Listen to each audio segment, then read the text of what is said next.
بسم اللہ الرحمن الرحیم۔ السلام علیکم۔ میں ہوں آپ کا اپنا میزبان سفینہ خان۔ سامعین معظم، اس بات کو منافقت کا نام دوں یا یوں کہوں کہ اپنے ہی گراتے ہیں نشے من پہ بجلیاں۔ بات کو یوں ہے کہ مسلم لیگ نون کے سینئر ترین رہنما اور سابقہ وزیر اعظم شاہد خاقان عباسی، جو کہ بار بار اقتدار کے مزے لیتے آئے ہیں، انہوں نے کہا ہے کہ موجودہ اسمبلی تاریخ کی بدترین اسمبلی تھی، جس کا حصہ بننے پر عوام سے معافی مانگتا ہوں۔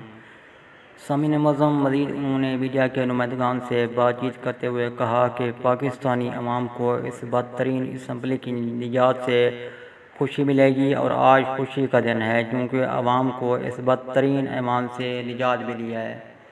سامعین معظم، فیصلہ آپ پر چھوڑتا ہوں کہ آپ اس کو منافقت کا نام دیتے ہیں یا یوں کہتے ہیں کہ اپنے ہی گراتے ہیں نشے من پہ بجلیاں۔ مجھے دیجیے اجازت۔ اللہ حافظ۔ پاکستان زندہ باد۔